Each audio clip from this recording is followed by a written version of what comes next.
today we've got Dr. Bennett back with us.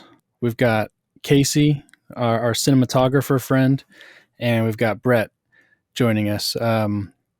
Brett Cain. It's a good group here we've got to discuss a movie that I love. So, I mean, I'm going to get that right out in the open, but this is one of my favorite movies. I've been pushing it on people for years. But before we get into it, just want to see how you guys are all doing. Anything new you guys are working on or that people should be aware of?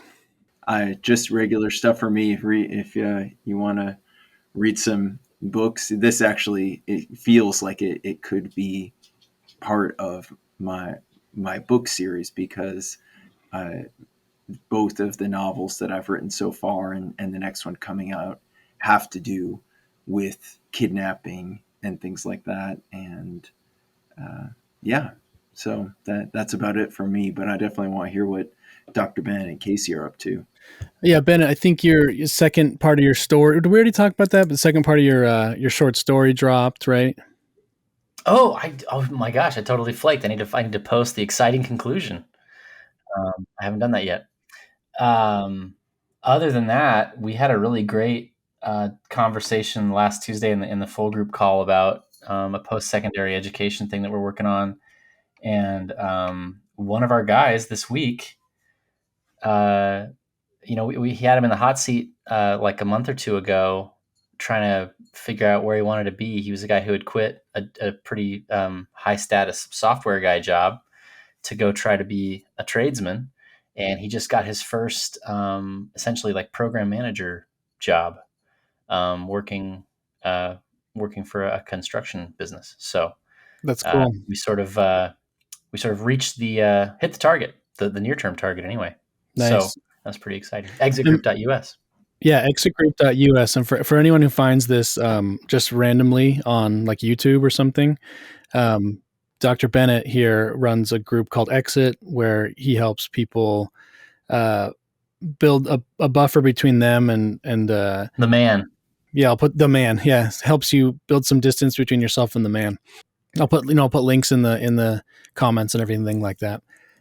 This show, of course, appears. I put it up on YouTube. I put it up on Spotify and SoundCloud primarily. So those are the main places you can find it.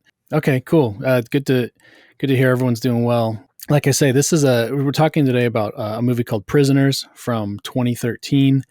This is a movie, like I say, I've been pushing this on a lot of people.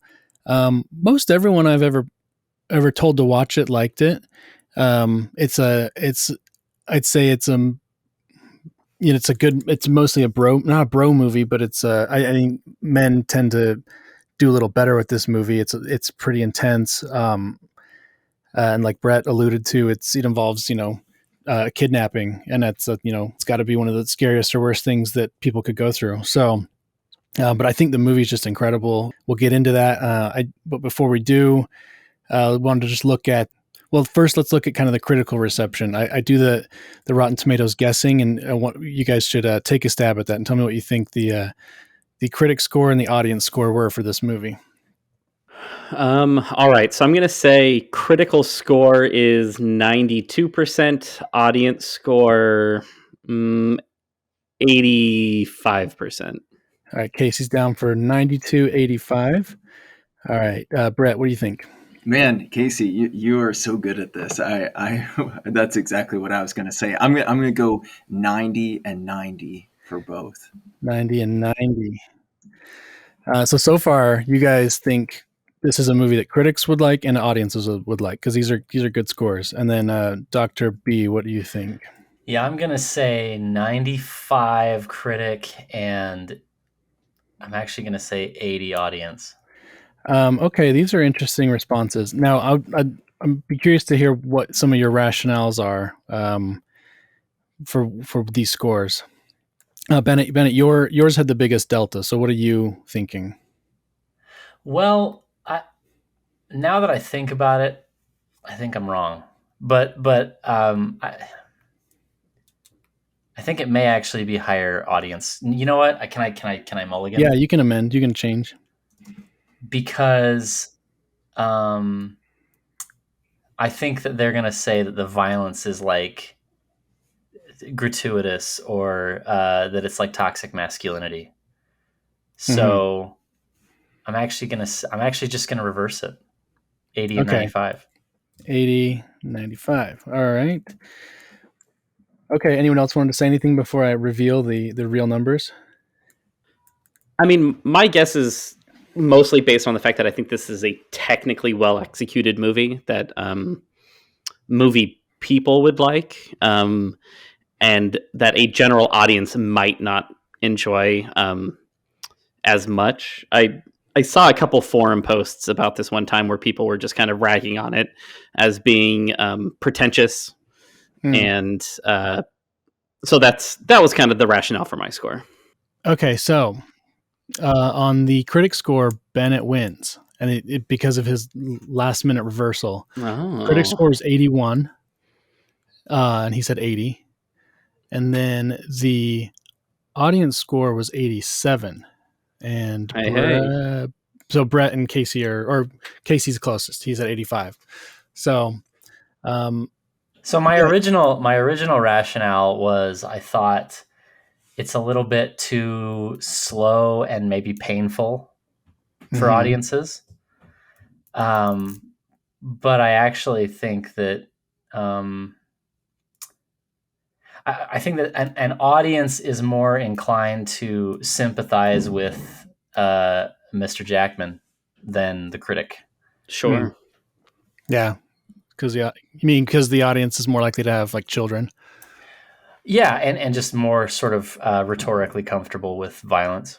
Yeah, okay. Once you mention that, now that I think about it, a lot of the themes in this movie are certainly opposed to popular, I guess, critical analysis. Yeah, this is 2013 though, and like kind of everything changed in the last. Not everything, but everything is different than it was in 2013.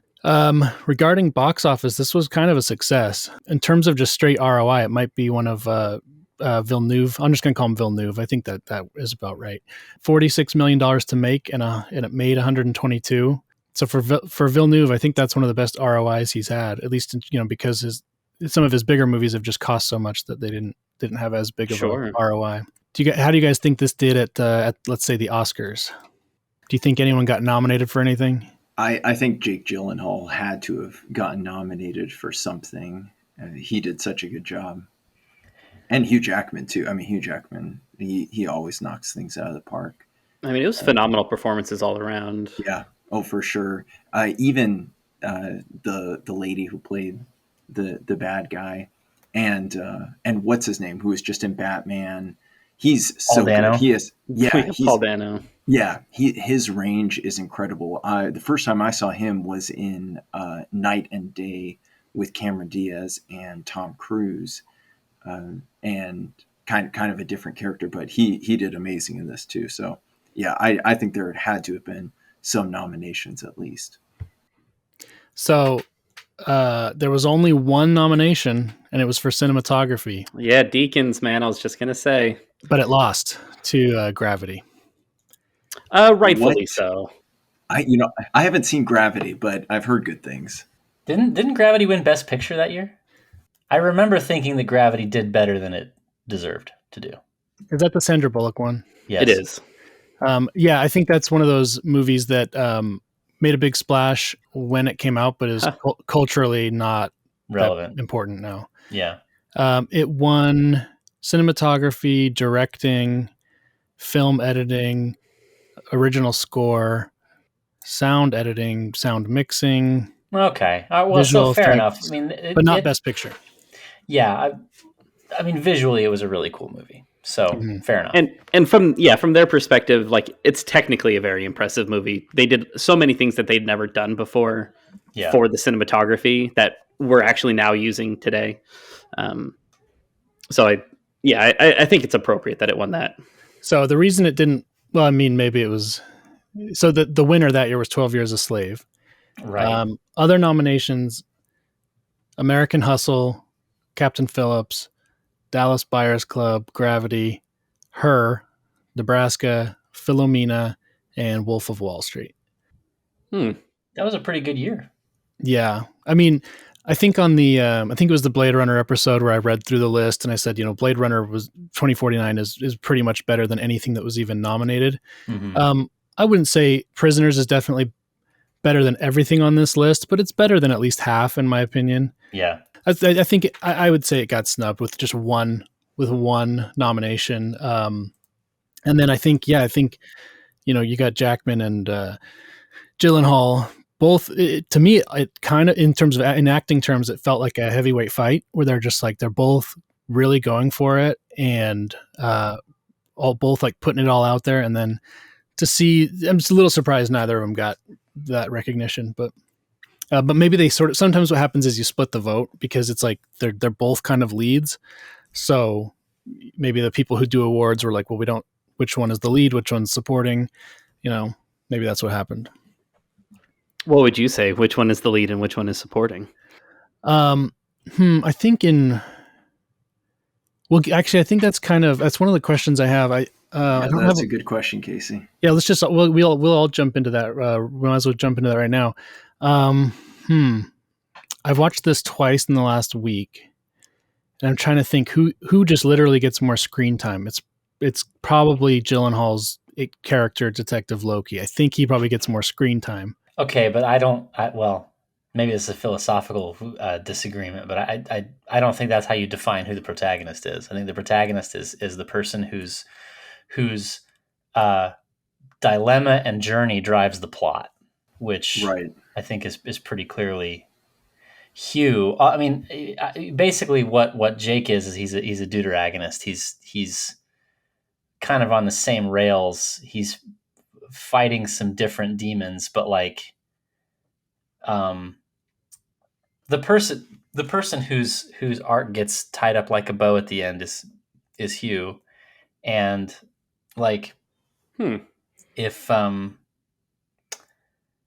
that sounded like a loaded yeah. And I hear what he's saying. Tied up like a bow is too strong, but it's his resolution. It's not like that's fair. I mean, Jake only gets resolution in that Hugh and his family get resolution. Yeah, the screen time thing. I brought that up because I'm thinking, because to me there isn't a clear answer, and so I'm thinking like I'd have to then resort to secondary measures, something like screen time or lines of dialogue, that sort of thing. And this is why I'm so happy to be here with you guys, because you guys are all so intelligent. I especially love listening to Casey from a cinematic point of view. But but my favorite course in college was taught by my English professor, who taught just kind of a fun summer course called How to Read a Film.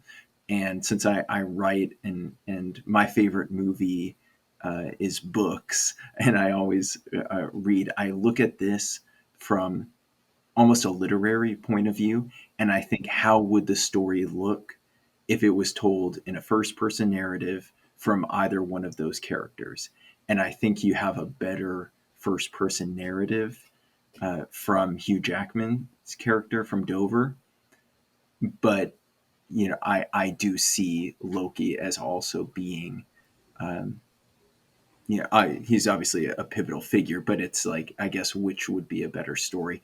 And like Dr. B was saying, Dover's actions really define the story, because I think that's where a lot of the emotion comes from. And Detective Loki does a good job of plugging in his character's emotion, but the idea of a detective, I mean, he has other cases. He can do other things. He can get put onto another case. So I think that's where the emotion comes from, is from the dad.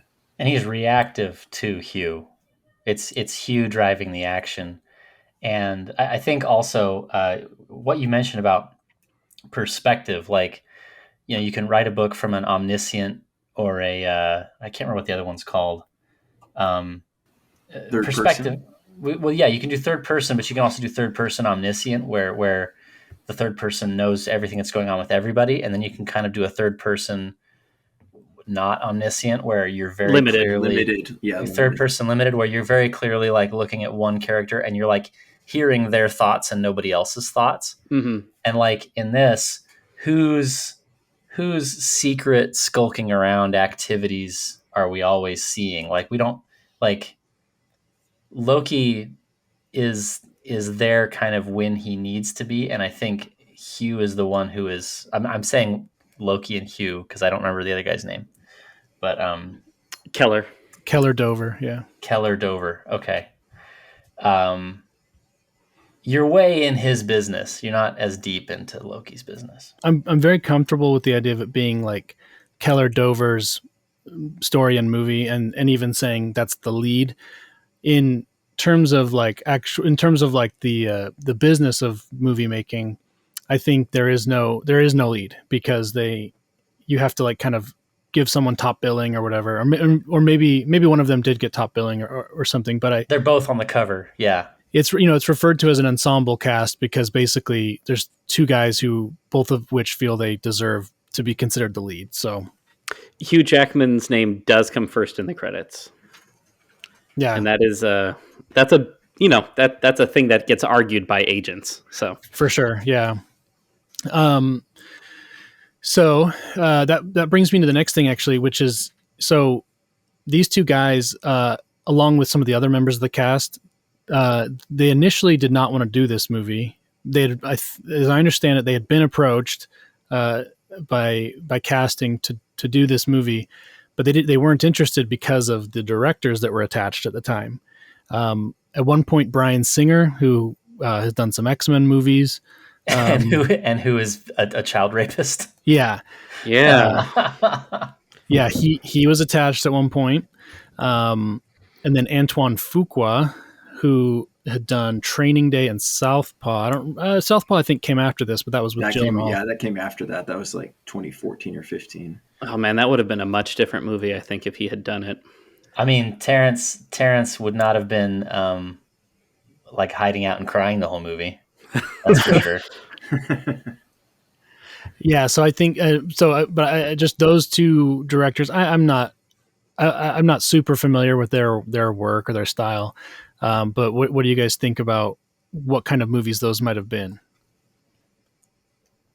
Well, there would have certainly been a lot more irony or things for us to unpack if Singer had in fact directed this. And no kidding. Yeah. And then I think, yeah. If I'm thinking of the right guy, I'm gonna Google it real quick. But yeah, I mean,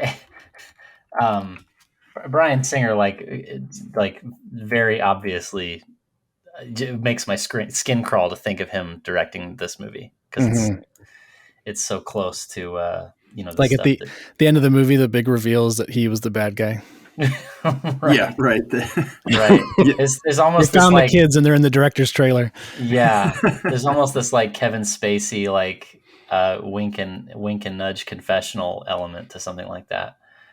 And then yeah, I think Fuqua just would have given Terrence Howard way more to do, and probably, I don't know, if they were still going to try to make the black family like the moral center of the movie, and like which I guess we can debate on whether or not they were actually trying to do that or not, but that would have just been flavored dramatically differently, I think, if it had been Fuqua. Yeah, I mean, for me, like I say, I'm not super familiar with either of these guys, but I'm never going to take any of them over Villeneuve. So agreed. Yeah, 100%. Which is funny because I've only seen two of Villeneuve's films, this and Arrival, and I like both. I've seen way more of both Singer's and Fuqua's films, but I do like Villeneuve from what I've seen of him, and I agree that his is definitely. I'm glad that he directed this film. So I'd already touched base with Bennett after he watched this, and so I'll have him go first. But you guys think this movie? I mean, I've already said I love it, so that's out there, and we know the audience and critics liked it and everything. But do you guys think this movie is good? So yes, enjoyed is a weird word for this movie because it's so heavy, but it's a good movie. It's a good movie, and it gives you things to think about. And maybe the reason you asked me to go first is that I chewed on whether or not the moral dilemma at the center of the film was fair, because a moral dilemma in a film can be really instructive and really interesting if it feels like a dilemma that could happen in your real life. And your kids being kidnapped is unlikely, but that's a thing that could really happen. What I was struggling with is like your kids get kidnapped, and then there's a guy who was driving the RV and then resisted arrest and wrecked his RV, and then they found all this evidence, and then he says that he saw, or like he was with them, but it just happens to be not that guy, and there's a whole nother weirdo who has the same like moon-faced crazy physiognomy, and he's like got puzzles and snake guts and children's clothes, but he also hasn't hurt any. But like, I don't know, it's just it felt like it's kind of stacking the deck in favor of Hugh Jackman having made a terrible mistake by beating the shit out of Paul Dano. Yeah, so I'm not like a true crime, like a big consumer of true crime. Instinctively, my response to that, I want to say, yeah, this borders on absurd, like the levels of like coincidence or misdirection. But I want to say, and I don't have a good example, maybe someone else does, but I want to say that stuff basically this crazy does happen, but maybe I'm wrong. You're 100% right, and I definitely want to hear what Casey thinks of the film before I weigh in, but I do have something to say to that. Okay. Well, all right. I won't have any nearly as impressive words as Dr. Bennett. But I mean, to your original question, is this movie good? I think unequivocally, yes, it is good. And I think that it is also timeless in a sense that, obviously technology will change. That's not a huge necessarily part of this movie. But I can imagine that some things will change in the future where some of the problems that arise in this movie wouldn't make sense. But I think the themes are what stick with me, and it might be unfair the way that they kind of stack the deck against Hugh or Keller in the movie to make it so that he is actually making he's clearly making a wrong choice. But really, that's not what sticks with me, though. I think the fears that I have this fear of kind of ineptitude. I don't know if that's universal or if it's a me thing. That like as a father, it's universal. It's okay. Universal. But that as a father, I won't be able to protect my kids, or as a father, I won't be able to do the things that I need to do, right? And that beyond my ineptitude, that there's the ineptitude of the system that I'm a part of, or that I belong to, like the ineptitude of the police department in the case of this movie. Like obviously Loki is doing a very commendable job, but the rest of the police department have very questionable actions and lack of motivation, and so I think it's those parts of the movie that stick with me and help kind of elevate it by, putting a story to things that I feel. Yeah. Yeah. So Brett, you were gonna touch on the kind of the true crime aspect, but before you do, I'll just jump in and say, if you separate the kind of like the film from the story, which you can't do completely, but I mean, I think the film is, you know, there's nothing. It's like, to me, it's pretty much perfect. Like, I love the pace that it's kind of slow. I could say patient. It's a very patient movie. It gives you a lot of time to just sort of be in this mood, in this environment. Visually, it's like I thought it was great. I think the writing is great, and the performances are great. So it's like the film to me is just very, very good. And then yeah. So then from there it just comes down to the story. Like, can we get into the story? And yeah, Brett, I wanted to hear what you had to say about the kind of a real life analog or something. Thanks, man. Yeah, and first of all, I love this film. I've seen it several times. I watched it when it came out, before I was married and had a daughter, and I've seen it since, getting married and having a child. I love this film. This stuff totally happens. I was very nearly kidnapped when I was a kid, and this was in the late '90s. When things were in many ways safer, and it does happen. I skipped my finals when I was going to Brigham Young University to join in a search for a missing girl, and fortunately we found her. But yeah, this stuff definitely happens. I do some volunteer work with Operation Underground Railroad, which rescues people from human trafficking, and which is bigger. Yeah, sorry, I interrupted. Well, but to Bennett's point though, so we know that these crimes absolutely happen, but then do we get scenarios where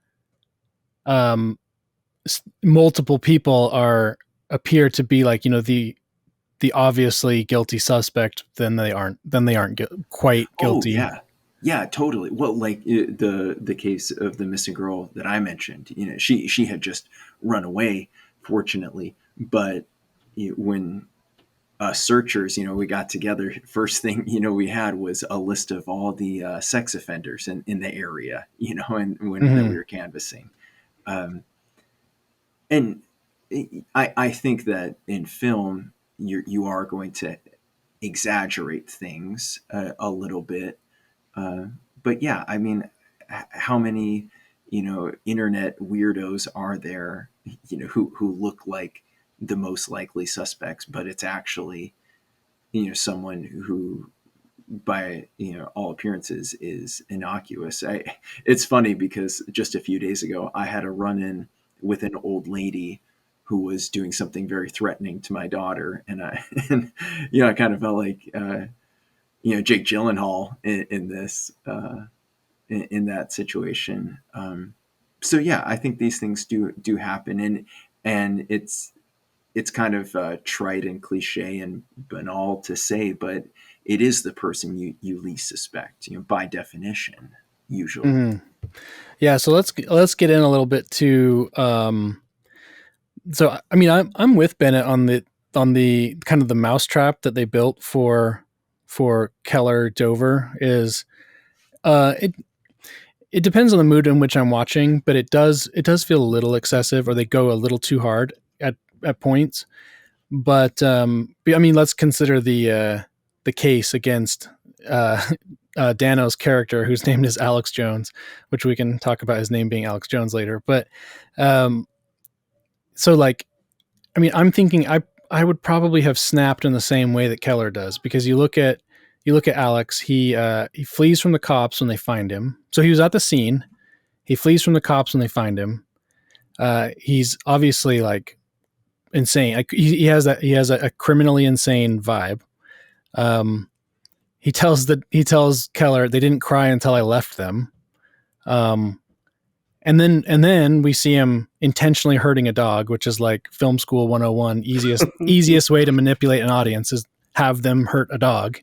Right. Although Haas wouldn't care. He'd like that scene probably. And then I'm telling you, he's the Riddler. Well, okay, we're going to get into that. And then and then he does have actionable information that he does not share.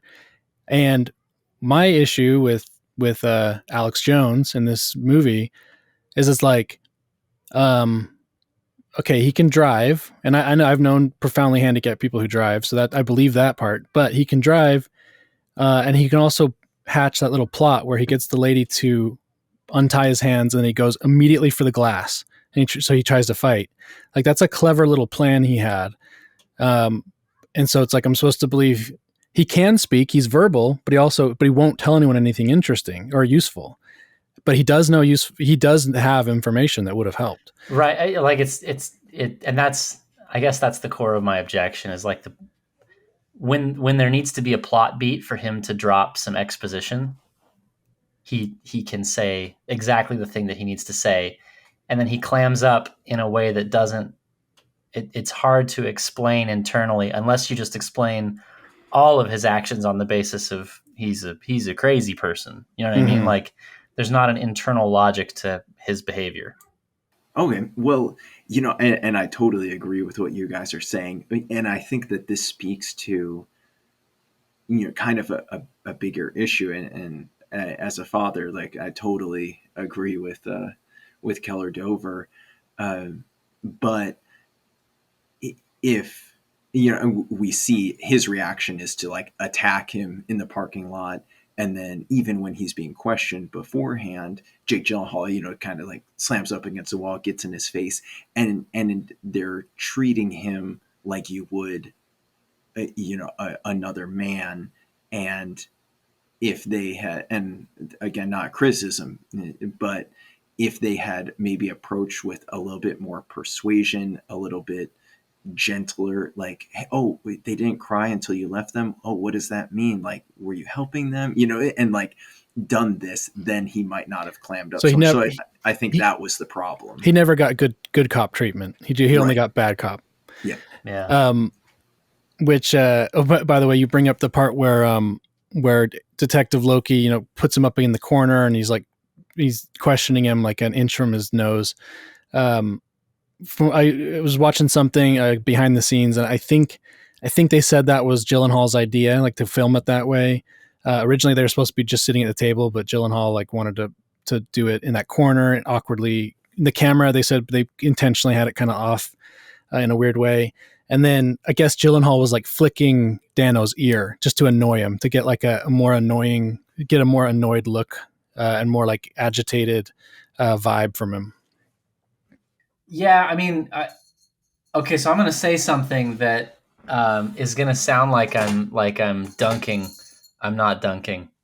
This is a very Catholic movie, and I guess what I mean by that is there is a much, I think, deeper. They take some things maybe more literally or more in extremis than we do with regard to like violence and guilt. And I think it's that like element of like, yes, what Hugh Jackman did was totally understandable given the circumstances and still wrong. And like there's sort of a human condition or like an unsquarable circle about it that I think makes more sense from a Catholic perspective. And so I think like, and it's so like, I guess what I'm saying is I don't necessarily agree with that take, but I don't think it's stupid. It's just a different way of looking at it. Well, the guy who wrote it, if I look at his name, I'm just guessing, but it looks like a Polish surname.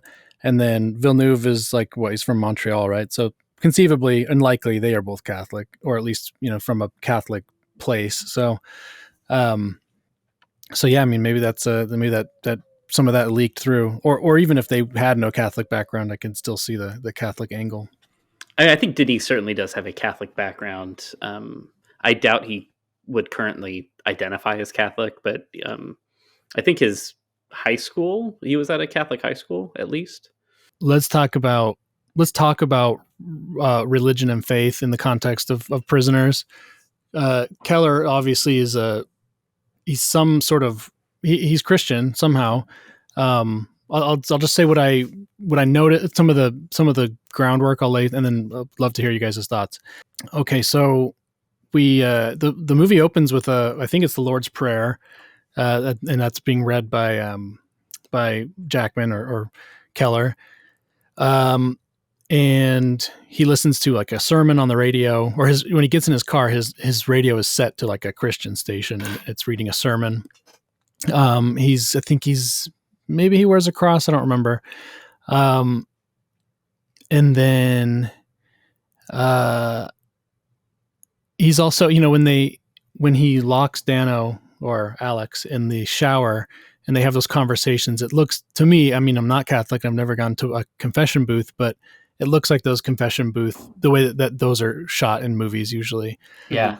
And then, definitely. and then we got, of course, the old lady who her whole thing is that she's unhappy with the hardship of something that happened in her life, her own child's death, I think. So she says she's waging a war with God, and she's actively trying to turn people evil. I think she says to Keller, like, she's waging a war with God. I'm trying to turn people like you into demons, which to me was reminiscent of, Jordan Peterson's stuff about why people do these evil things, because they literally just hate God and hate humanity. All right. With all that, what do you guys see as the role of religion in the movie? That's a good question. That's a really good question.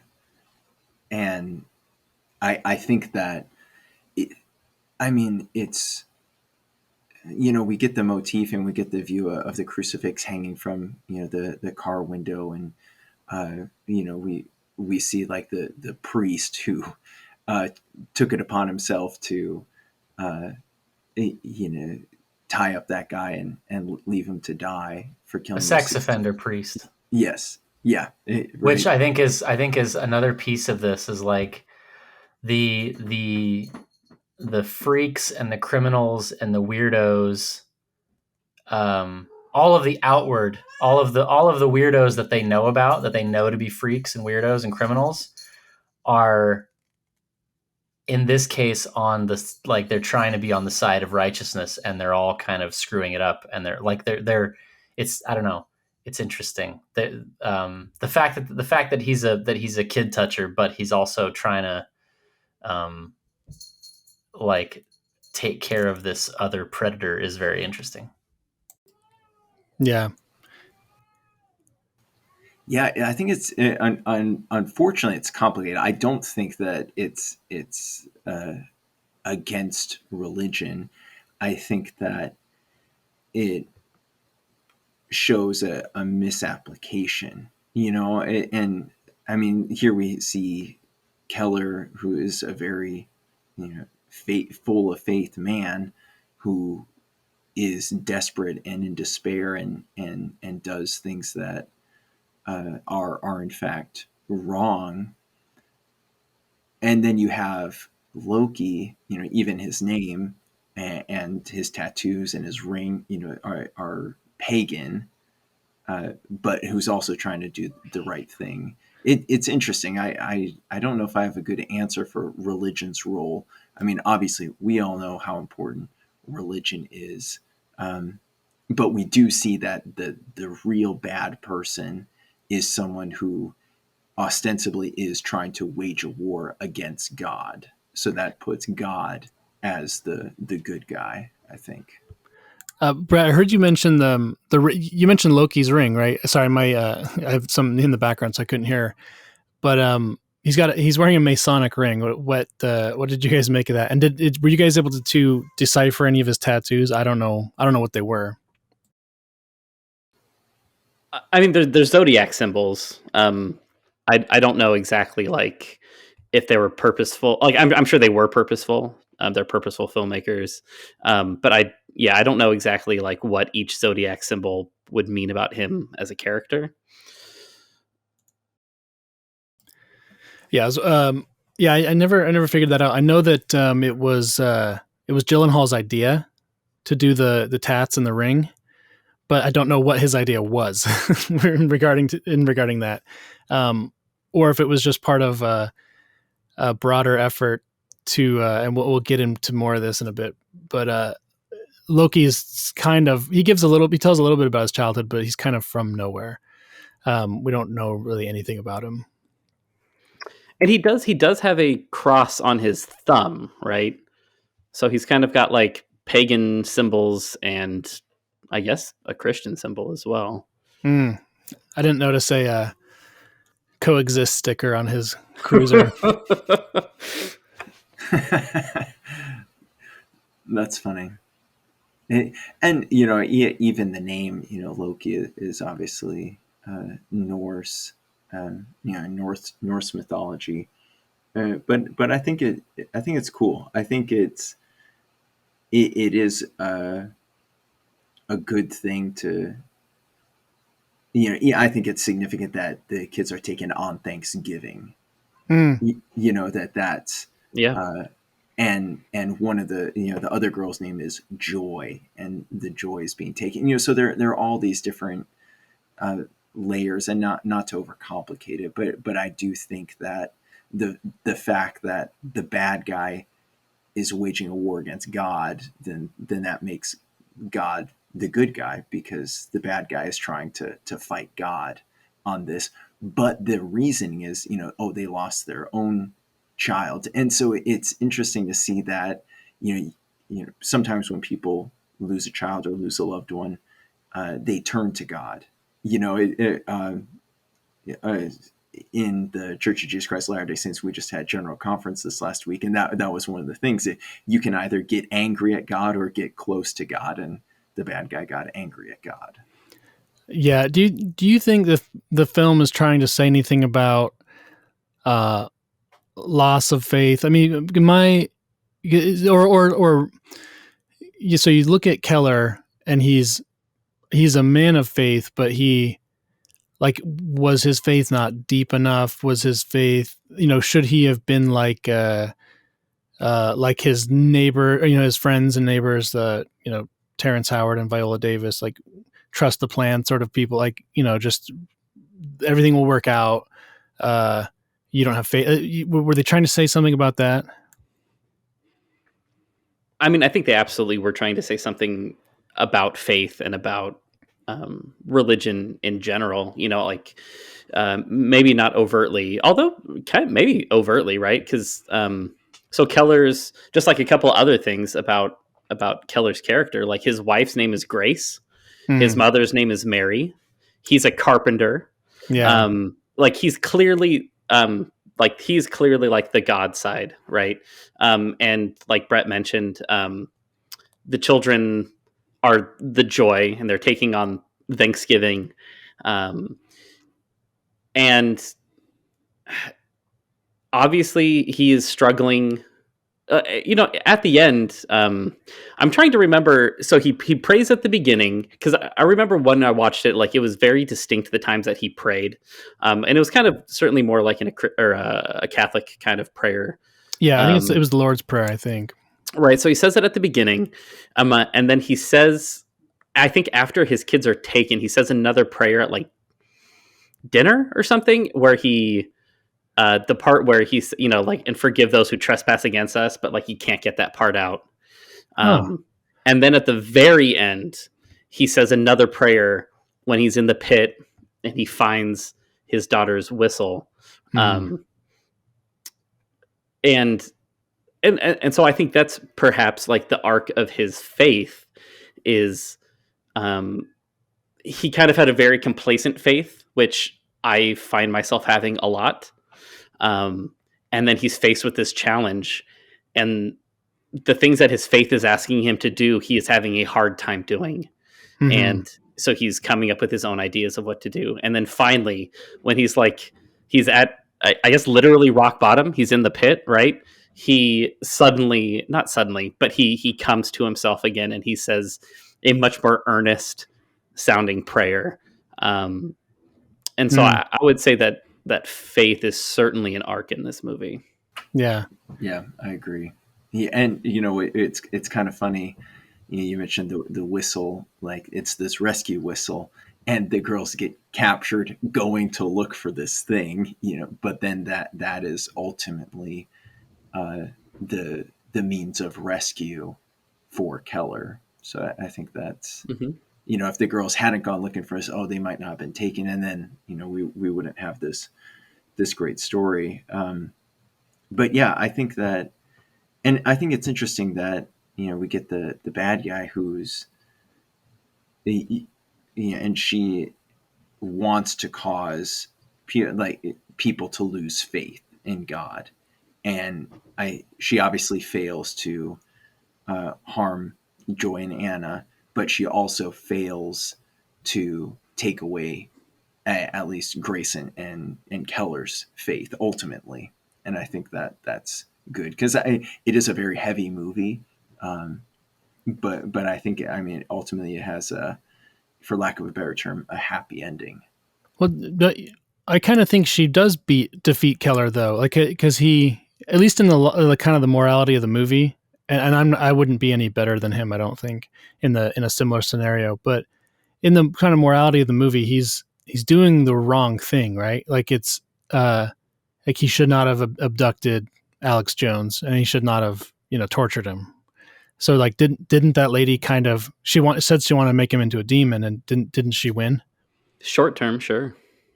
Yeah, that's what I would say. Not permanently. Yeah, I agree. Like Casey pointed out, when he does have that prayer, I think she reduced him to a lot, but in so doing, she really put him in a position where he needed to call upon God. So, yeah, I think she definitely failed in her aim. It's like, you look at any story, Satan, trying to tempt Adam and Eve, and it's a tactical win, but a strategic loss. Hmm. A couple more things about Keller. He was sober, or at least claimed he was when he was trying to do that misdirection with the liquor store. Um, yeah, he's a carpenter. Actually, he's kind of funny. This takes place in Pennsylvania, and he's sort of like that that he's really dialed in, like a Trump voter sort of thing. Like he hunts. Sure. He's a carpenter. He has blue collar, owns his own business, is religious.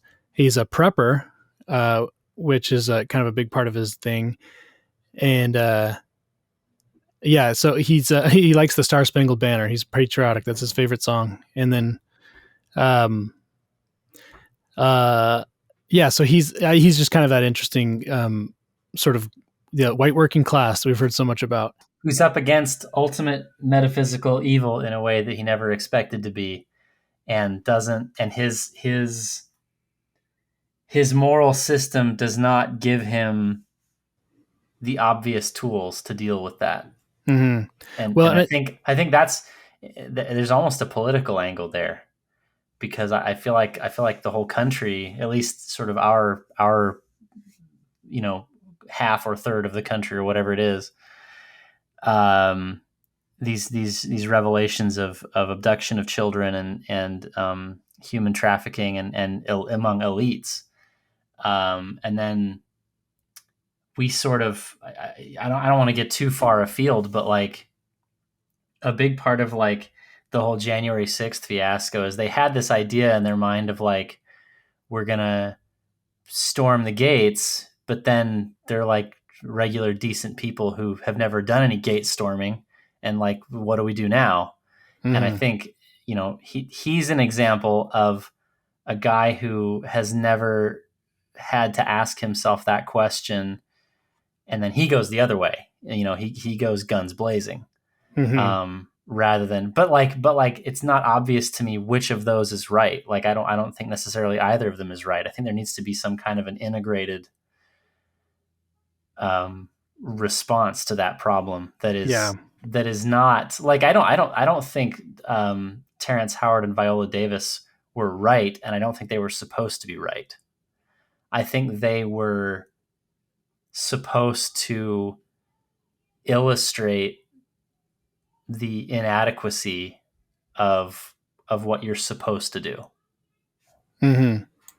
So this this leads to something I was wondering about. So, does Keller's actions, do they ultimately help the investigation? Would they have ever found the daughter without him doing what he did? I think so.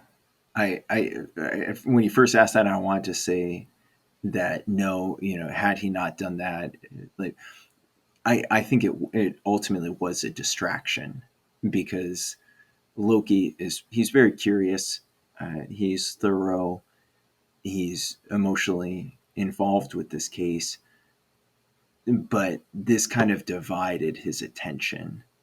And again, like has been said, I'd be no better than Keller uh, in a similar situation, but I think it ultimately hurt the investigation. And obviously, the film got that resolved. But I think a better approach, in real life, obviously the film did a good job. But what should have been done is, if Keller had just, followed Alex Jones the whole time, or kept a much closer eye, he might have been able to suss out some more clues that way, instead of trying to brute force someone who was incapable of articulating what had happened to them.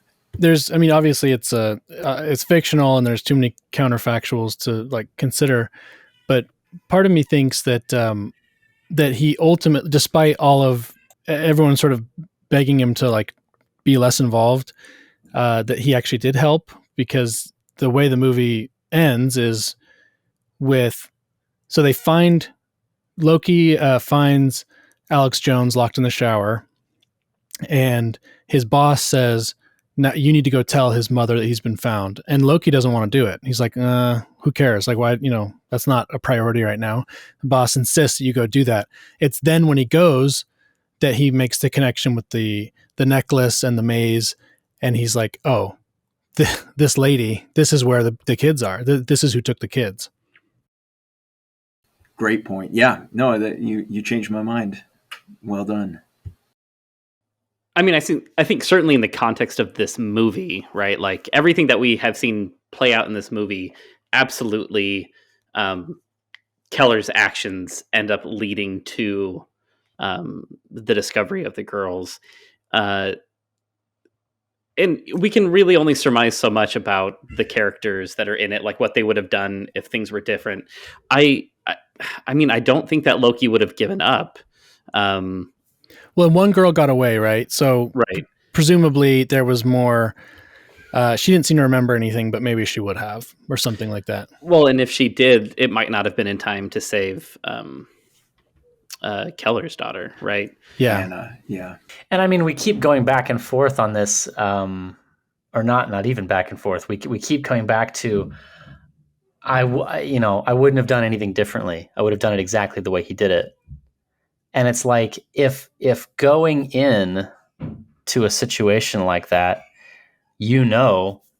exactly what you're going to do, and what you're going to do is what he did, then either you're admitting that what he did was right, or you're admitting that like your ethical framework does not answer this question.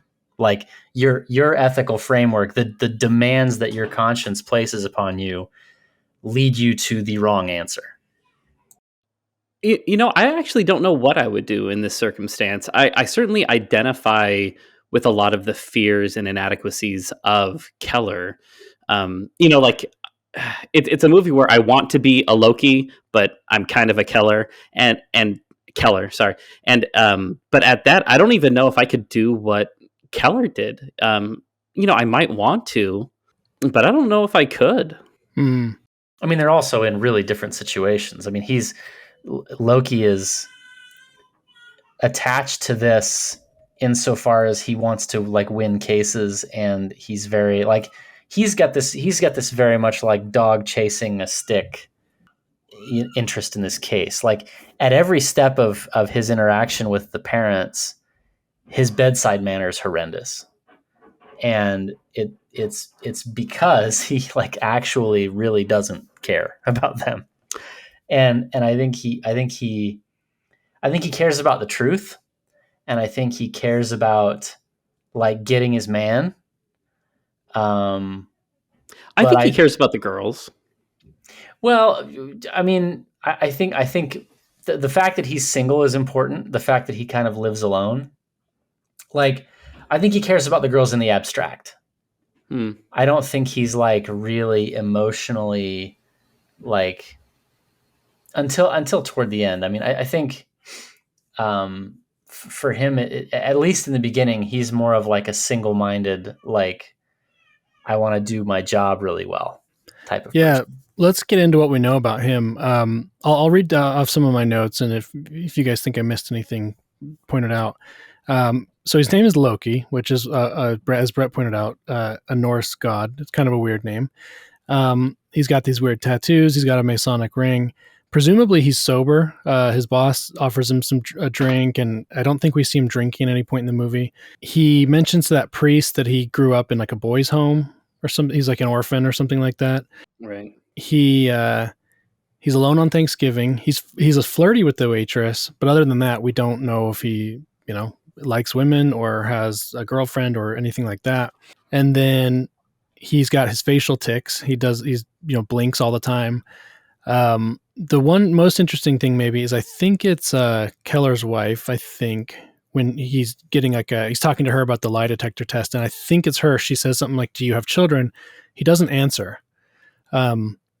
So in real life, when someone doesn't answer that question, it kind of means they do, and they're no longer involved with them or something like that. But that was just something I picked up on. Nice job. Yeah, I think that I agree with Dr. Bennett that he's professionally concerned, but if they wanted to make him as a character personally involved, I think they could have done so with having him married with children of his own and stuff like that. That would have made him a different character. But I agree, and I think it's interesting because we see that. I mean, you look at Bob Taylor and Alex Jones; they're both these single adult men, and they're they're weirdos. And Loki's not that different from them. He just veered right when they veered left, maybe. So I think that's interesting. I mean, I think that's actually a really good point, is that at least I got the impression based on, I mean, it was almost a throwaway line when Loki has the priest, right? Like looking for or when he goes to the priest's house and he's talking to him and he talks about that he grew up in a boys' home. I got the impression that we were supposed to assume then that he had also suffered some abuse and some trauma. Yeah, he says he's like something like, it would give me great pleasure, to blow your head off or something like that. Something like that, right? He's real personal about. Yeah, so I think okay. I guess what I was saying about the emotional involvement is not so much that he didn't care, because like there's clearly some like intensity to that, and it's not just careerist. There's like it's personal, but I guess what I'm saying is like he's not.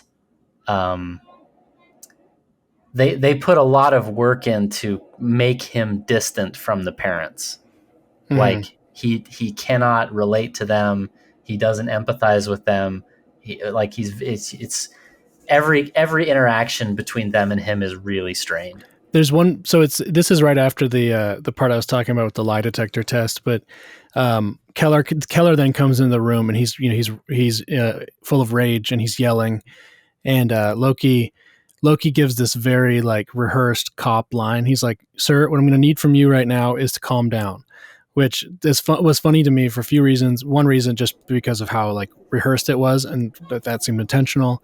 The other one was that Keller does actually calm down, and I thought what was funny is that he could not have said that. You can't say that to a woman and have them calm down, right? But he says it to Hugh Jackman, and he does calm down. Oh, well, you need me to calm down. Well, okay. Yeah, I think Keller attributes it to like, the obvious things like sleep deprivation and stress, which I don't know about you guys, but man, sleep deprivation. Like I I get a couple bad nights in a row, and I'm I'm not the same person. I'm much worse off, and I can only imagine doing like multiple days in a row with that kind of stress level. At that point, I mean, I don't know. I would be doing probably some criminal things. They said this isn't my joke, but somebody said he did all that blinking in this one so that he could get it out of his system before he did Nightcrawler. Yeah, for Yeah, anyone, I haven't seen that yet either. I need to watch. well, it. for anyone who hasn't seen it, his character in Nightcrawler is like, yeah, his eyes are always like comically wide open, looking around, staring at everyone. Which is another good one, which is on the list, right? I think so. I'm glad you mentioned that. It's interesting. I mentioned Operation Underground Railroad earlier, and the founder of that, he became involved when he met this father in Haiti whose son had been kidnapped, and the father, and this was years ago, and they still haven't found this boy Gardy that they're still looking for, but he was talking to Tim Ballard, the founder, and he said like that he can't sleep. He can't get a good night's rest knowing that, or not knowing where his son is, and I think that I appreciated what they did with the character of Grace. That she is just completely distraught, and I think that's realistic. I mean, Yeah. I just read a short story about a child that was missing, and it had like the dad like was going to the gym and working out, and it's just like that wouldn't happen. I mean, I don't think I could do anything routine in a similar situation. Yeah, so I think that this is definitely. I mean, I think we all need to be preparing. This is a good movie. This is another good plug for Exit. All the movies we talked about, I think, have something involved with Exit. I mean, we need to be training, not necessarily if our kids are kidnapped, and God forbid, but what do we do in these kinds of situations that you really can't plan Yeah. for? You need to be prepping. You need to be Need to be getting bigger. you need to be preparing to fight off 4 or 5 child abductors at once.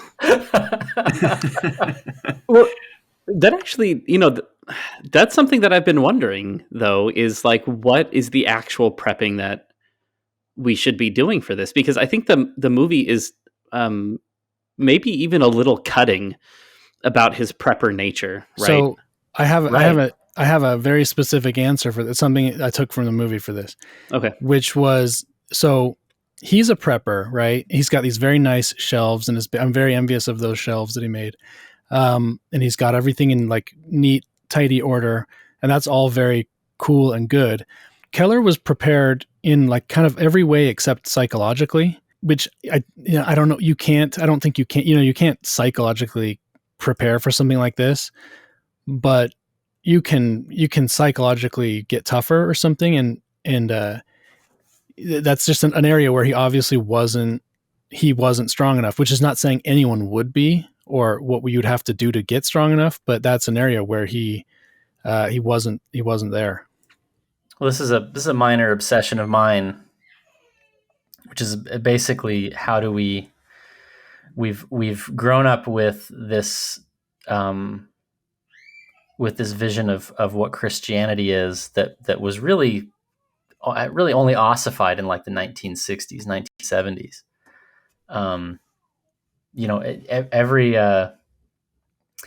Every European warlord and dictator and soldier and pirate, I mean, they were they grew up in a Christian context. They were,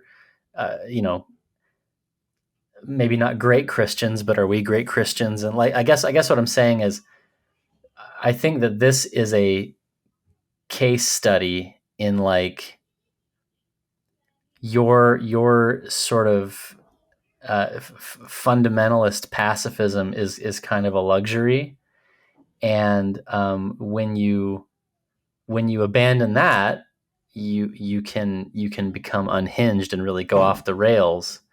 But what if there were a way to actually integrate violence into your ethics, actually integrate the need to stop bad people from doing things instead of just, we outsource that to police and soldiers, and then we complain about what the police and the soldiers do. And maybe the police and the soldiers are doing something wrong, but like, you can't escape the accountability for the outcomes that you were trying to achieve using those instruments of the state. Yeah, there's quite a few instances that are force is required somewhat often, and if you're only letting the police, if only the police are doing it, then how do we criticize them? Yeah, no, that's a really good point. And this isn't the place to talk about, but I'll have to tell you guys offline sometime about my run-in with that old lady. And I think that it's just dying to tell us about how he tuned up this old lady. And I think about Dover's actions, and I think, and this seems way worse, but Holly would have been probably more responsive to his treatment, of Alex had he done it to her, instead. And certainly she's much more deserving of that treatment. But that doesn't jive with this, that it doesn't seem right. And obviously what Dover did is, wrong. You shouldn't capture and torture people, even if you're trying to find your kid, blah, blah, blah. But the fact is, like, he was doing something, and Joy's parents didn't do anything. They're horrified. Terrence is horrified at this, but meanwhile, he's not doing anything to find Joy. I do like the name that they used, Holly, because it's kind of like holy, but not quite. So there you get a little bit of opposite. And holly is a parasitic plant. It's often confused with mistletoe, and that's what Loki used to kill Baldur. So you get a lot of Norse stuff in there. So I think the names, there's so many layers with the names too that are just kind of regular. I was trying to find a connection with Holly and Hollywood, because I thought it would have been really funny to be able to say, look, this is an allegory for Hollywood, how it steals children, how it steals people and ruins them and kills them. I mean, we can make that connection. I couldn't. Yeah, I mean, you just did it. Done. You don't need wordplay. Well, so her last name was Jones, and I even looked. I'm like, okay, well, what does Jones mean? And I was thinking maybe Jones would have some reference to wood or something like that, but it doesn't. But we can still go there. We can still say that she's a stand-in for Hollywood. I mean, everybody there knows what's going on there. And so you really can't have a movie about the abduction of children without that kind of flavoring it. Even in 2013, I mean, people knew what was going on. Well, you got to see Under the Silver Lake. Yes, that is high on my list. That's like it's a kind of an open critique of Hollywood, and then some have alleged there was retribution as a response to making it, but we'll do that episode later. So something that Brett touched on that I kind of want to get your guys' opinions on, and maybe what you've said is already evidence of enough of what your answer will be. But so with Terrence Howard's character, like he and his wife, eventually they do nothing, right? Like he's kind of in on it for a little bit, but then he chooses to sit back and do nothing. So is the movie making a statement about whether it's better to do nothing or the wrong thing? Well, there's gradations to it, right? Because Terrence Howard's character does participate, and he hides it for a while. Then his wife gets it out of him, but then the wife, she goes there, I think, with the intention of shutting it down, but then she's like, "No, I get this," and kind of gives Keller her blessing. Well, she tried, and here's the thing: is like if the moral of the story was, what if we just talked sweet to him? She tries to talk sweet to him, and then he tries to murder her with a shard of glass. So good point. Yeah. So I guess that we did get the good cop at least briefly, and he didn't take to the good cop. Well, and I mean, fair to say that deep into this process might have been too Permanently. yeah, you could say maybe he's permanently shut down or it's already too late, but like this guy has been through 30 years of like catastrophic abuse from this horrible monster woman. Mm-hmm. Yeah. And we're thinking that like, you know, another week of bad or maybe another week of good is like, I don't know, the idea that that's going to make the difference, or that it's beyond the pale. I don't know. That's a hard one. This actually brings me to a question I wanted to ask, which is Keller good at torture? I don't think punching and hot water and cold water is like, I don't know. Yeah. I mean, I don't know a ton about torturing. You're saying he didn't. Do they teach his methods at Langley? That's what I'm wondering. Probably not. No. I can neither confirm nor deny that that's what. Well, I think that the thing is, you know, and that's a good point, you know, that you know, he grabbed the glass and tried to fight, and maybe she reminded him of Holly, you know, so it like torture, I think is obviously used to be a much bigger hot button issue, you know, back in like 2008 and stuff, but he's not, I mean, I wouldn't like to get scalded with hot water personally. I don't mind being punched in the face or whatever, but the fact is, I mean, you have to think outside of the box, literally and figuratively, because he's been through so much already that, I mean, yeah, it was painful and he didn't like it, but I mean, he had already been tortured so much psychologically that physically it really didn't do anything. And so I mean, the argument that you could make for his silence is that he's still so terrified of Holly, and that's why he won't talk. Oh, absolutely. And I mean, how many kids, if you ask them like, hey, did something, you know, did this happen? Kids just, they don't know how to express, or they won't express it if they've been harmed, you know, for, you know, a multitude of reasons.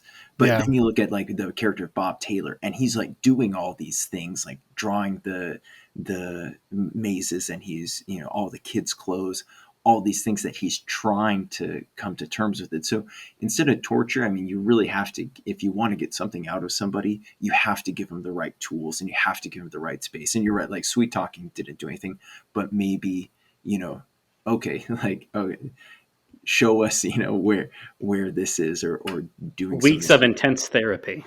Right. Yeah. Right. Yeah. Where were the social workers in this movie? Well, I do think actually that it's a solid case for manipulation of procedural outcomes. Police know how to hold on to a guy if they need to hold on to a guy. And the argument of like, oh, you know, we can't charge him with anything, so we got to let him go. It's like, I don't know. I bet you could find something if you look real hard. You know what I mean? Like, yeah, for sure. I mean, they clearly like plant drugs on people and you know, bend the rules that way. And so if it's like, you know, we gotta find a reason to keep this guy around so we can keep him talking, or even if ran it's into like a tree, that's environmental terrorism. I mean, well, for one thing, like resisting arrest, or even if it's like a protective custody thing, like that. Well, I mean, that's the obvious one, is like, oh, the guy who's running around in the street wants to hurt him, wants to hurt him, and we're gonna just send this guy home who's got like the IQ of a 10-year-old or whatever. Like, no, he probably needs to be in protective custody. And then you're having conversations with him, and that, like, that's, I think, to the extent that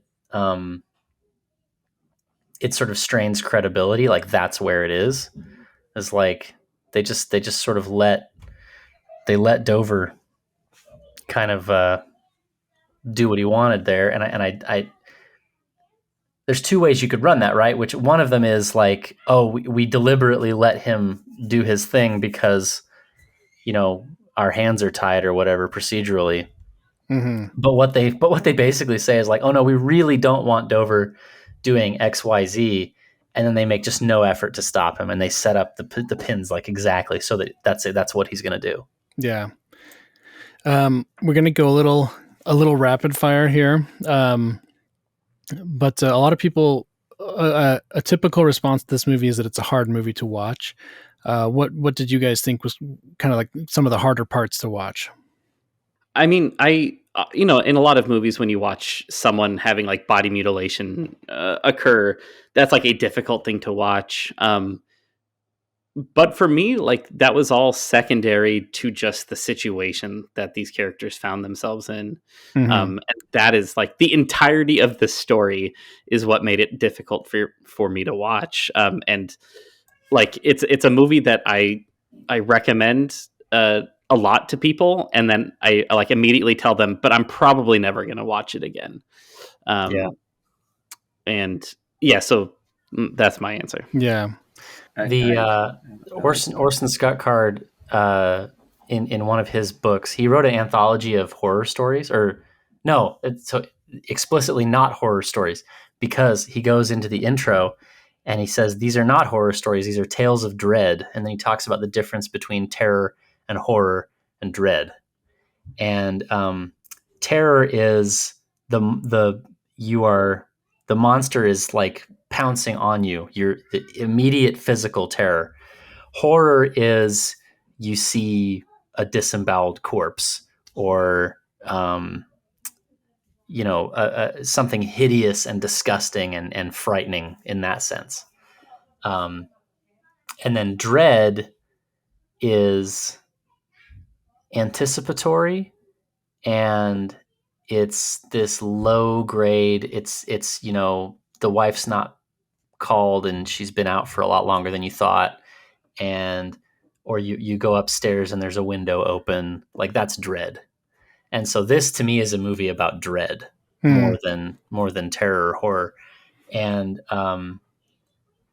probably the hardest is, from that perspective, is the when they're IDing the clothes, pictures of the clothes, or when he's first thrown down into that pit and there's all these trappings of all the little kids, and you just sort of have to piece together in your mind like what happened down in that pit for how long. That's probably the most intense scene for me. Well probably said. one that is always I found really sad to watch is when he visits the old woman who watches the tape every day of her missing child, and just that it's a very quiet scene, and it's just like that, and she says, no one took them, nothing happened, they're just gone, because that's like what it's really like, for people who lose kids and it's never solved. That scene I think was the hardest, I think, for me. Obviously the whole situation is dreadful. I like that distinction you made, Dr. Bennett. But for me, like what was just when both Loki and Dover come face to face with Holly, that was the most frustrating, because I'm like, just flip the table, throw the 2-liter bottle at her, like do something. Yeah. Like I shoot her. Yeah, it was kind of that was kind of the way those are choreographed was a little weird to me, because we know he's on edge. We know he's pretty much, he's crazy at this point. Like he's really just gonna politely follow this lady's orders. Like I think he would have charged or ran or something. I mean, theoretically, I guess he still has hope. I mean, that's what prevents him from doing that, right? Is he's thinking, as long as I'm alive, then I can keep her alive. And so that's a tough one though. But like also, I mean, when she gets the drop on him, like he turns his back completely to her. And like, I don't know, the fact that he's like suspicious of her already, and then she pulls a gun on him. And like, I don't know, they gave that to her a little bit too easily. Yeah. But remember, he hasn't been sleeping. I make terrible choices when I haven't been sleeping. Yeah. And that's, I mean, that's, there's so many characters in this movie who are unhinged and, or like, retarded and crazy. And so like, trying to search for like causality and exactly why they do the things they do is a little bit challenging. Mm-hmm. Casey, I wanted to get your take on the cinematography real quick. I just personally I like how dark yet crisp it is. Like it's dark but light. And then I thought the candlelight vigil scene just looked really beautiful. The race to the ER in the rain when he finally got the girl and was Yeah. racing there. I just thought the light was incredible on that one. But yeah, I'd love to hear your take just generally on the cinematography. Oh, sure. I mean, Roger Deakins is certainly considered probably the premier DP of our time. He's certainly probably won the most awards. I know he didn't win it for this one, and I don't think he should have won it for this one. He often makes very technically perfect images. Like there's nothing that you could really pick apart about them to say that there's something wrong with it. And I would say that holds true for Prisoners. I wouldn't say that it necessarily like stands out. Maybe like we talked about the Batman the other week, or I guess he lost out to I forget the DP's name, but who shot the Sandra Bullock movie. What was the name of it? Gravity. Gravity, right, where they had done something very technically impressive and that hadn't been done before. But yeah, this movie's it's beautiful. It's understated. I don't think the cinematography draws attention to itself, which I think is appropriate, right? I don't think we should be sitting there thinking necessarily like, this is a beautiful shot, because it's a horrible thing that's happening to these people. And so in that case, I think that Deakins certainly did a service to this film by making it a technically perfect visual movie that doesn't distract from what's happening. Mm-hmm. Want to touch on music in the movie. My take was that the score is like competent, but it didn't really stand out to me. I even have gone and listened to it on its own. It's not to me. It's not like not a noteworthy score necessarily. And then the only like non-score music, the only soundtrack music that they have is like the last scene with the Radiohead song, and I thought that was pretty funny that the CSI team that looks for dead children in the middle of the night would be listening to Radiohead. Any other thoughts on the sound design or music? I actually enjoyed the score. It's maybe not like the best one that I've heard before, but I think the guy's name is Johan Johansson. Yeah, which is just very interesting to me, as a name. But I don't. The theme of it isn't memorable, but it is haunting. Mm-hmm. I thought it was like that's why I say competent. I thought it would fit nicely and it worked and it helped the movie. And I think Villeneuve said something about. I was watching an interview with him. I think he said something like, "It's such a dark movie that he wanted the score to like be like reminding people of humanity, sort of something like a little bit cheesy, but something like that." Mm-hmm. I mean, I think the if you're gonna play a Radiohead song while you're digging through frozen ground in the middle of the night looking for dead kids, it's at least it's like a soothing, gentle. I don't know. Like it's not as dark as they could have gone. It's a beautiful song. It's Codex from King of Limbs. But yeah, it's a beautiful song. Okay, so that kind of is the basis of the main movie stuff I want to talk about. But then I'm going to get into other people who were potentially cast for this movie. I guess at one point, and I never know. You never know how serious this is when you read these articles. But apparently, Christian Bale and DiCaprio were at one time the candidates for this movie. I assume Bale would have been in the Keller role because he seems a little more fatherly, and then DiCaprio as Loki. I assume that's what they had set up. I don't know how far that ever got though. What do you guys think about that though? Is that a as good, worse, or better movie? It's Worse. interesting. Yeah, I think worse. I think definitely worse, but interesting. At least the Christian Bale, but I couldn't see DiCaprio in the Loki role. It is interesting though. Were there any others that were kind of shortlisted? Allegedly, and he wasn't as big of a guy yet, but allegedly Gosling auditioned for a role, which I assumed was the Loki role because Okay. he'd be too young to play a dad, I think. But He wasn't that like when he was doing Lars and the Real Girl and the Lovely Bones? It's probably about that time period, yeah. So he wasn't as Gyllenhaal was bigger than him at that point in time. Well, I think. what I'm saying is he was in this like I want to play weirdos mode, so maybe he was trying out for one of the weirdo parts. Yeah, maybe he was up for the Alex Jones or Bob Taylor role. I mean, they would have been filming this just after Drive, right? Oh, really? In theory. So I think Ryan Gosling would have had some cachet as. Well, Drive was a big hit for guys like us, but did normal people see Drive?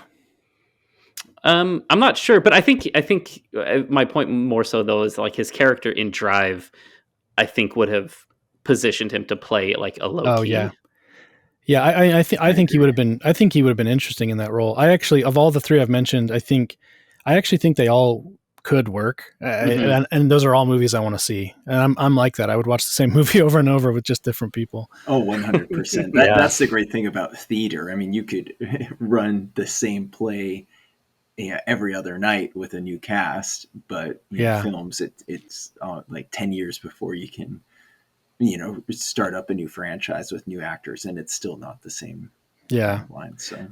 Oh, and then I left one out. Mark Wahlberg was attached at one point too. He is a producer on the movie. Yeah, he was a big part of getting it made, from what I understand. Yep. Yeah, he was originally going to be one of the roles. I don't know which one. But I assume the dad. He would not have been as good as Hugh Jackman. Yeah, no, I agree. Yeah, but then he liked it. He opted out, but he liked it so much he was a big reason it got made. Good for him. I was actually going to say I would have liked to see him play Loki and Christian Bale play Keller Dover, because they play really well together. I don't know if you guys have seen The Fighter with Mark Wahlberg and Christian Bale. I've seen it. Great pair up. And then Timothée Chalamet, I guess, auditioned for the only role. It said he auditioned and didn't get the role. I assume it was the son, who he's only on the screen for like 10 minutes anyway. But I don't think. I mean, Timothy is so obviously like a lab-grown theater kid that like I don't know if I buy him as like the working class son of a Trump guy. Yeah, I think the same is true actually of Christian Bale. Like I don't think Christian Bale could have sold. I mean, Hugh Jackman's an Aussie, Christian Bale's Welsh, but I don't know. I think watch Out of the Furnace. Out of the Furnace. Yeah, he's like he plays a Rust Belt like Iraq War veteran or something like that. I think he could do it. I mean, I think they nailed it. I think the guys they had were perfect for the roles, but I do think Bale and DiCaprio could have been good too. Ryan Gosling, I think, would have been good for a deadpan Loki. Like, he would have been much more, I think, understated than what Jake Gyllenhaal did. Yeah. It would have been interesting to see. I agree. And Out of the Furnace is good. Yeah, that's with Harrelson, right? Woody Harrelson's in that. Yeah. Yeah. Sorry, in regards to no problem. In regards to Chalamet, I guess Villeneuve later, when he was doing Dune, forgot ever meeting Chalamet, but he did meet him, I guess, but he said he didn't remember meeting him. David Dastmalchian, the guy that plays the Bob Taylor character. Yeah, I feel bad for him because he like plays this role, and then he's in The Dark Knight. He's got a small role in there. He's one of the guys. Yeah. He's got a role. God gave him the face to play that guy. Yeah. And he's in Ant-Man. He's in the Ant-Man movie. Yeah, he gets a comic relief role in Ant-Man. Yeah. He's also in the new Suicide Squad, right? He's the dot guy. Sounds right. I haven't seen it, but he's fantastic. The funny thing is he is such a he's a spooky looking guy, and he's got that like spooky presence. But then I Googled him, and he's got like the cutest little family and stuff. So good for him. Absolutely. Okay. Here's one. Does the new Batman movie take place in the Prisoner Cinematic Universe, aka the PCU? Consider the evidence. They lay out the evidence for us. Alex Jones sings the Batman Smells song. Both movies have Paul Dano, and at one point, Keller through the shower confessional thing says, "No more riddles." Oh, that's right. He does, doesn't he? Yeah. No more riddles. Oh man, that's great. That's hilarious. And then, and did anyone else like the police chief as much as I did? I didn't feel much about him. No, I did. He sucks in a really fun way. Oh yeah, I thought he was so funny. You know, like when Loki refuses a drink, the guy's like, "Oh, whatever," and drinks both. Yeah. I thought he was just funny. Like he's like, "Well, you can go tell the parents you effed up." What the other thing he did? Well, to me, he just seemed like a guy who signed up to be a cop back when like corruption was more mainstream, and then he got stuck just being a police chief. You know, when you couldn't do corruption as easily. I liked him. I thought he was good. I like that thesis. No, that thesis makes him a much better character in my memory of the movie. Yeah. Oh, you know what I did? I just remembered Melissa Leo, who played Holly, was in The Fighter. So that's funny we mentioned that. A little bit. No. Holly's the old lady, right? Yes. Oh wait, that old lady is in the Fighter? Yeah. Oh, I didn't realize that. Yep. Wait, what was her name? The actress? Yeah.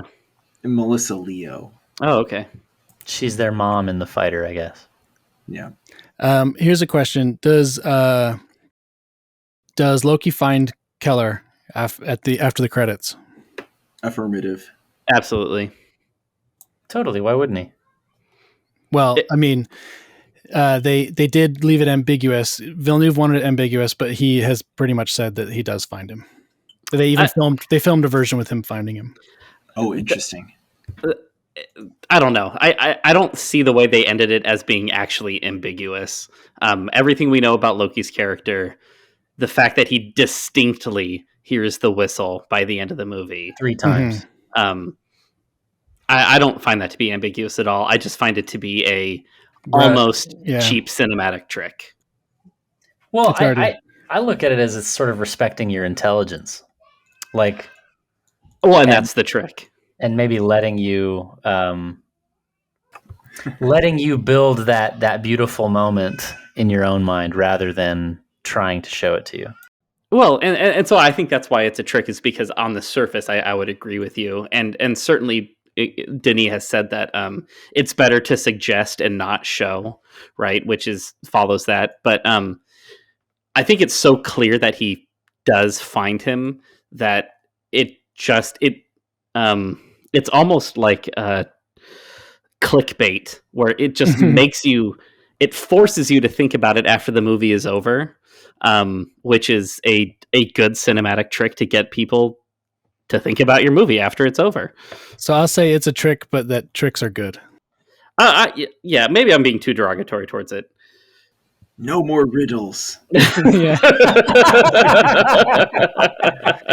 Yeah, they did film a version that shows him finding it. They did that in case the studio wanted a more solid ending, but the studio didn't say anything about it. So, side note here: David Dastmalchian should definitely play Edgar Allan Poe in oh yeah, I can see that. Sure. Oh yeah, totally.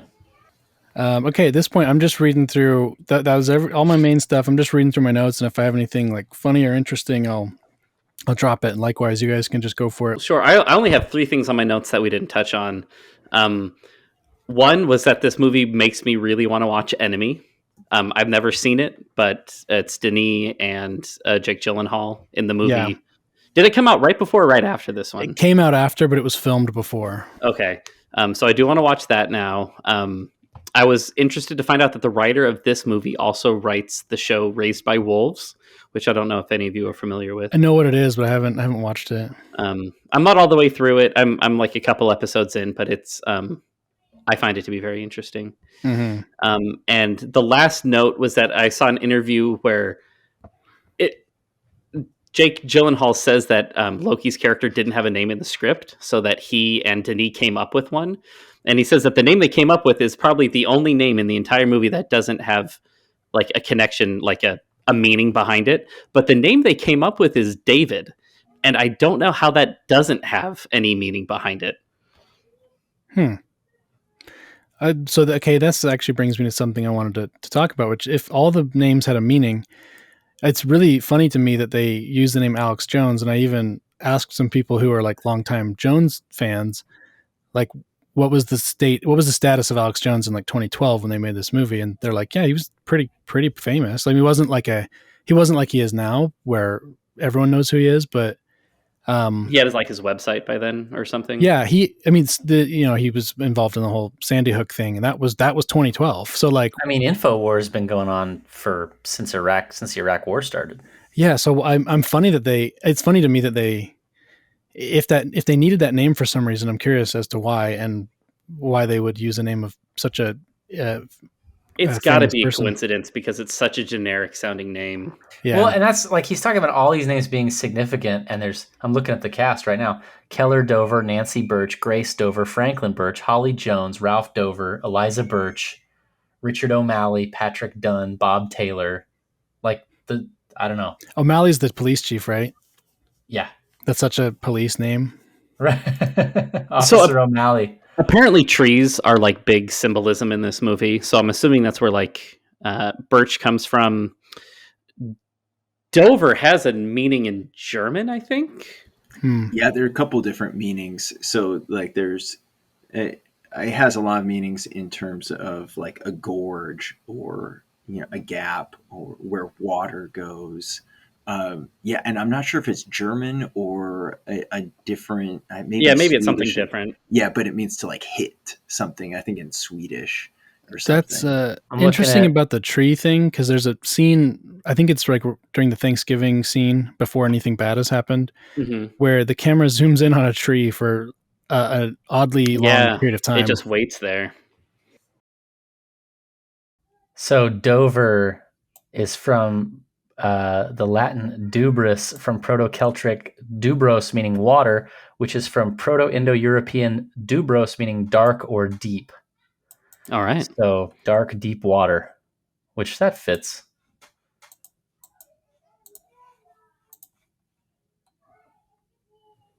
I'm just going to say one of my favorite parts of the movie is when he confronts Bob Taylor about shopping at the Value Mart, and Bob Taylor says, "Is it a crime to shop there?" and then Loki says, "You bought children's clothes," and then Bob says, "I think he says I was in a hurry."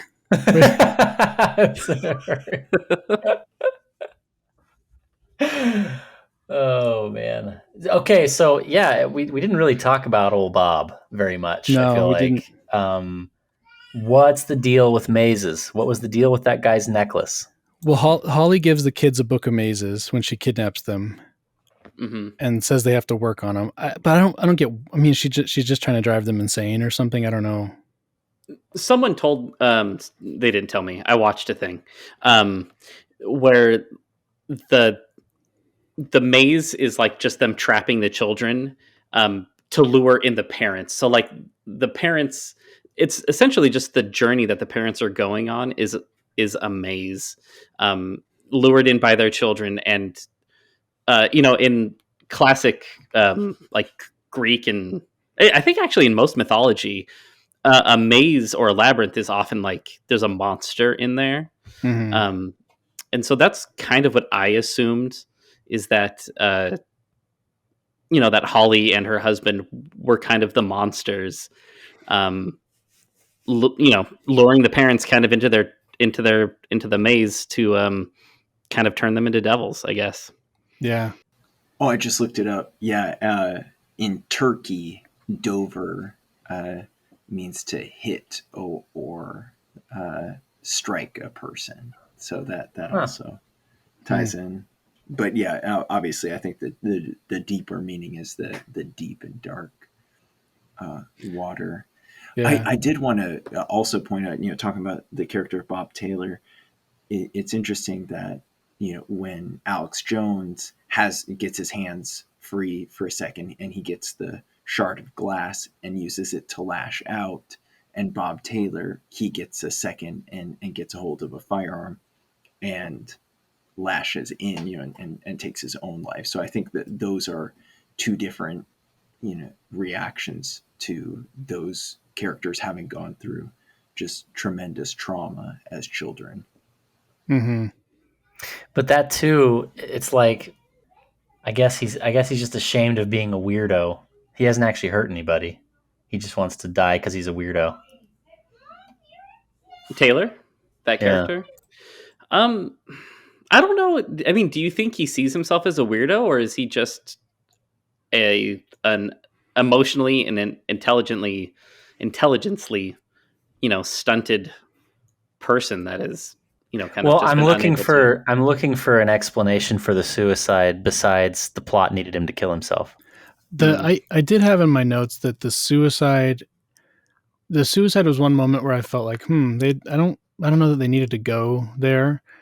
I mean, I guess if I was trying to explain things for Villeneuve or whatever, I would just say, well, he's crazy and he feels cornered and he's tormented anyway, and this is his time to go. And yeah, that makes sense. And as a plot device, I mean, he was probably better adjusted to where he could have articulated something more so than Alex Jones, because he lived on his own, whereas Alex Jones was still living with Holly. So he might have been a better way. But yeah, and maybe it was just the fear of becoming a prisoner again, the prospect of going. Oh, that's deep. Yeah. He's a great athlete. He jumps over a bunch of fences and he gets the best of Loki twice, both jumping out of the treehouse and then again in the room. So there's that piece of being disintegrated, not integrated. I think about how almost the least crazy person, the least crazy acting person in like the entire movie, aside from like the police chief, is Holly. She is so crisp. Mm-hmm. And like she knows exactly what she wants. Everything she does serves her overall objectives. She's crystal clear. Mm-hmm. And more so than either of the kids' sets of parents. More so than the weirdos. Even more so than Loki. She's just ice cold. Yeah, I can't remember back to seeing it for the first time, but how early did you figure she was the bad guy? I don't think I knew for sure until Hugh Jackman gets there. I'm pretty slow and dim-witted though, so that doesn't surprise me. I'm the type of guy. Same boat, Casey. I'm the type of guy who follows the movie wherever it's going. I don't necessarily. I'm really bad at putting those pieces together. If I like the movie, if I feel that the craft is good, I don't try that hard to figure it out. If it's a more boring sort of thing, I just start going crazy guessing and everything, and it can usually predict them pretty quick. Yeah, I mean, like if it's sort of if I were to look, and that's the thing, is I wasn't looking at this like from the outside, like film view. I mean, if you kind of do the math and like, well, they've introduced this guy, it's probably not going to be him. So who is it? Who's left? there's a certain logic to it, but I mean, yeah, no, I was pretty much along for the ride right up until the last minute, and I think there's that piece of she knows exactly what she wants, and she's pursuing exactly what she wants, and Dover doesn't know what he wants. Loki doesn't know what he wants, and they're flailing, and not to say like obviously not to say that she's like admirable. She's on this satanic, horrible, monstrous quest, but like she's so much more effective because she knows exactly what she wants to do. Mm-hmm. Okay, I think I'm gonna wrap it up there, but my parting advice for you guys, something you need to remember is that a lie detector test doesn't work if you don't understand the questions. There it is. All right, thanks for joining, guys. Thank you. Thanks, guys.